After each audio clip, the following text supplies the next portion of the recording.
పంచాయతీరాజ్ శాఖ మంత్రి పవన్ కళ్యాణ్ పంచాయతీల నిధులు పంచాయతీలకు ఖర్చు పెట్టాలని శపథం చేసి ఆయన ఆ పని మీద ఉన్నారు. సచివాలయ వ్యవస్థ పంచాయతీలకు భంగమని అది తీపిచ్చేసేసి అటిని నిర్వీర్యం చేసేసి ఇప్పుడు పంచాయతీలకి ఊతమిచ్చారు. నిధులన్నీ వచ్చేసినాయి అని చెప్పారు. కానీ ఆయనకే తెలియదా, లేకపోతే తెలిసినా ఆయన దాన్ని దాచేశారా? ఇప్పుడు కేంద్ర ప్రభుత్వం రాష్ట్ర ప్రభుత్వం మీద పెనాల్టీ వేసింది, వడ్డీ కట్టించింది.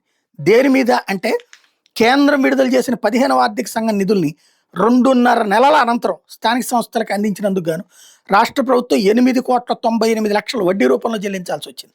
ఈ మేరకు బుధవారం ఉత్తర్వులు జారీ చేసింది. 15వ ఆర్థిక సంఘం సిఫార్సుల మేరకు ప్రస్తుతం 2025-26 సంవత్సరానికి మొదటి విడత 1,026 కోట్లు ఏడాది అక్టోబర్లో కేంద్రం విడుదల చేసింది. ఆ డబ్బులు రాష్ట్ర ప్రభుత్వం 2.5 నెలల తర్వాత ఈ నెల 18 జమ చేసింది. అది కూడా వాళ్ళు వార్నింగ్ ఇచ్చాక ఎందుకు ఇవ్వట్లేదని. ఈ నేపథ్యంలో కేంద్రం సూచించిన నిబంధనల మేరకు ఆలస్యంగా నిధులు జమ చేసినందుకు గాను అపరాధ వడ్డీగా 8,98,00,000 విడుదలకి ప్రభుత్వం ఆదేశాలు ఇచ్చింది. గత 2024-25 ఆర్థిక సంవత్సరానికి సంబంధించి కేంద్రం గత ఏడాది డిసెంబర్లోనే 1,121 కోట్లను విడుదల చేస్తే 8 నెలల తర్వాత ఏడాది ఆగస్టులో జమ చేసినందుకు గాను అప్పట్లో వడ్డీగా 55,31,00,000 రూపాయలు రాష్ట్ర ప్రభుత్వం స్థానిక సంస్థల ఖాతాలో జమ చేసింది.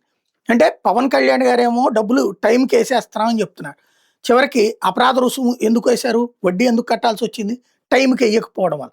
బట్ ఆ డబ్బులు అయితే ఇప్పుడు పంచాయతీల దాంట్లో పడుతున్నాయి. కానీ ప్రభుత్వం దాన్ని దారి మళ్ళిస్తుందనడానికి సాక్ష్యం.